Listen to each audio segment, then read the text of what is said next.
The largest battles ever fought at sea. You will never guess what the number one battle is. Like and subscribe for weekly videos. In the comments below, list one topic you think should be in a top 10 video and comment if you subscribe to this channel. The fate of nations and empires have depended upon control of the high seas throughout civilization. From well-populated coastlines to the most remote ocean depths, sunken vessels lie dormant in a vast watery graveyard, serving as a reminder of the countless battles waged. Here's a rundown of some largest and most decisive naval battles that not only changed the tides of war but altered the course of world history. 8 Battle of Lepanto. Long simmering tensions between the Ottoman Empire and Catholic states in the Mediterranean reached a boiling point when Muslim forces captured the Venetian island of Cyprus in 1570. This following year, roughly 500 ships clashed at the Battle of Lepanto, marking the last major engagement powered mostly by oar-driven vessels in the Western world. Viewed by both sides as a religious mandate, the conflict saw the formation of the Holy League, a coalition assembled by Pope Pius V, consisting of Spain, Venice and the papacy. Although they would face a battle-tested Turks led by Ali Pasha, command of the alliance was handed to John of Austria, an ambitious tenderfoot with a checkered past. As the illegitimate son of Holy Roman Emperor Charles V and half-brother, King Philip II of Spain, Don Juan led a charmed life as a member of the House of Habsburg. The 24-year-old playboy was not the Pope's first choice to lead the Holy League's fleet, but when Philip agreed to finance the righteous rumble, the young admiral received the nod. Miraculously, he exceeded all expectations. The Ottomans sailed westward from their naval station in southwestern Greece near Lepanto, today Nafpaktos, into the Gulf of Patras. There, they collided with the Christian fleet equipped with more than 200 galleys and bolstered by 44-gun Venetian galleasses, much larger galleys. By the time fighting ceased, the Holy League had captured 117 Turkish galleys and liberated around 12,000 enslaved Christians. Moreover, the victory effectively thwarted Ottoman military expansion into the Mediterranean. 7 Battle of Jutland. Big, bloody, and befuddled is one way to summarize the First World War's biggest sea skirmish. Stalemate is another. Fought over 36 hours beginning on May 31, 1916, the Battle of Jutland involved more than 250 ships and 100,00 men and produced the only instance in which British and German dreadnought battleships directly engaged each other.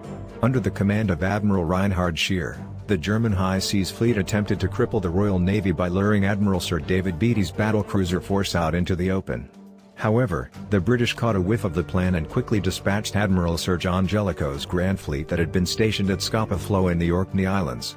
The two belligerents then tangled northwest of the Danish peninsula, where the outgunned Germans managed to inflict severe damage, sinking the HMS Indefatigable and HMS Queen Mary, which exploded when enemy shells hit their ammunition magazines. Although the British lost more ships and twice as many men, both sides claimed victory. Fittingly, the muddled outcome mirrored the same futility found on land in trench warfare. The German fleet was forced to return home, having failed to break the Royal Navy's blockade of the North Sea. The retreat reaffirmed Britain's stranglehold on vital shipping lanes, a critical factor that contributed to Germany's eventual defeat 2 years later. 6 Battle of the Masts. In one of the first major naval engagements between Muslim forces and the Christian Byzantine Empire, the Battle of the Masts unfolded off the coast of southern Anatolia in 655 CE. The fight for control of the Mediterranean saw both sides suffer heavy casualties, resulting in what has been hailed as the first decisive conflict of Islam on the deep. The Rashidun Caliphate, having recently conquered Egypt and Cyprus, then set its sights on bringing Byzantium under Muslim control. Led by Abu Lawar, 200 Arab boats sailed north towards the harbor of Phoenix, modern-day Phoenike, where they encountered the 500-ship Byzantine navy, commanded personally by Emperor Constans II. Fueled by hubris and a vast numerical superiority, Constans didn't bother to bring his fleet into formation and instead plowed straight into the enemy. Big mistake. The blunder created heavy congestion, nullifying the Byzantine advantage, as a clutter of masts flying either across or a crescent would give the battle its name. Constans barely escaped the carnage by switching uniforms with one of his officers. The result also marked the beginning of significant Muslim influence on the Mediterranean. 5 Battle of the Philippine Sea. Portuguese navigator Ferdinand Magellan is credited with discovering a previously uncharted body of water that he named Pacific for the calmness of the water. Ironically, the exploration soon led to his violent death, slain by natives in an archipelago that came to be known as the Philippines. Some 400 years later, the same area saw more mayhem with the largest aircraft carrier battle in history. The Battle of the Philippine Sea began on June 19, 1944 and rapidly progressed in favor of the Allies. A total of 15 aircraft carriers from the U.S. Fifth Fleet's Fast Carrier Task Force, TF-58, flexed plenty of muscle as part of the most extensive single naval formation ever to give battle. The Imperial Japanese Navy, IJN, quickly became overwhelmed, losing 3 aircraft carriers and 395 carrier-based planes. American airmen described the action as a turkey shoot that included 6 confirmed kills in 8 minutes by Navy pilot Lieutenant Alexander Vrashew. By comparison, U.S. losses were light in comparison, with 1 battleship damaged and 130 aircraft destroyed. The Japanese not only lost 1/3 of its carriers but nearly all of its carrier-based aircraft. Remarkably, the depleted Japanese forces would continue fighting to the bitter end for another 14 months. For Battle of Actium, the stakes couldn't have been any higher, as opposing naval forces led by Mark Antony and Octavian squared off for control of the Roman Republic on September 2, 31st BCE. The evenly matched sea battle involved 800 ships, colliding near the Greek peninsula at Actium. The assassination of Julius Caesar some 13 years earlier still weighed heavily on both sides, adding to the high drama. The famed general was Octavian's great-uncle, and Antony formed a personal and military partnership with Cleopatra of Egypt, who just happened to be Caesar's former flame. According to historian Plutarch, the fighting quickly took on the characteristics of a land battle in which the two sides launched flaming arrows and heaved pots of red-hot pitch and heavy stones at one another's decks. Antony's large, well-armored galleys were equipped with towers for his archers, large battering rams, and heavy grappling irons. Octavian counterattacked with a fleet of smaller vessels provided greater speed and maneuverability, tactics that ultimately won the day. The conquering hero would take the name Augustus to become Rome's first emperor, launching a prosperous reign that lasted 40 years. As for Antony and Cleopatra, things didn't end well. The star-crossed lovers fled back to Egypt, where they committed suicide. The tragic romance later spawned a Shakespeare play and slew a big-budget Hollywood flicks. Reviews were mixed. 3 Battle of Salamis. Centuries of fighting between the Greeks and Persians produced one of the more spirited rivalries in ancient warfare. Following their victory at Battle of Thermopylae and the sacking of Athens, forces led by King Xerxes I of Persia looked to expand further with an amphibious invasion in 480 BCE. Historians have long debated the size of the Persian armada, but some accounts list a surplus of well over 1,000 ships. Facing total ruin, the Greeks hatched an ingenious trap by luring the enemy into a narrow and winding strait between the island of Salamis and the Greek mainland. The defenders occupied a position next to an inlet perpendicular to the entrance with a fleet of 370 triremes and began ramming and boarding Persian vessels in the congested waterway. As panic ensued, the numerically inferior Greek force sank more than 300 of Xerxes' ships.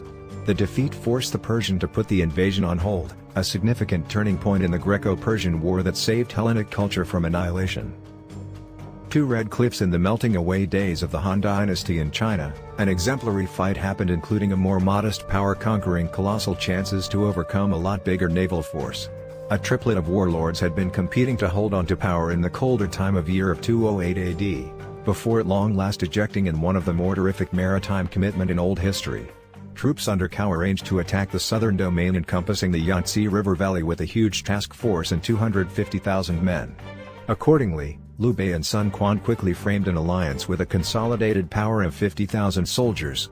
Nonetheless, the modest coalition depended on a finesse fight plan dependent on misdirection, a ploy that worked flawlessly. While pretending give up, the safeguards glided a few dozen boats loaded up with oil and straw towards Tsao's armada, which had been packed together in a restricted space close to a region known as the Red Cliffs. A positive breeze moved the turncoats' boats forward as fire immediately spread all through the intruders' whole development, bringing about tumult and frenzy amongst Tsao's men. The southern partners misused the favorable position, releasing the heft of its naval force to decimate the withdrawing adversary. The result decided new fringes of the Three Kingdoms time frame. Red Cliff would likewise rouse incalculable masterpieces, including the 2007 blockbuster movie coordinated by John Woo.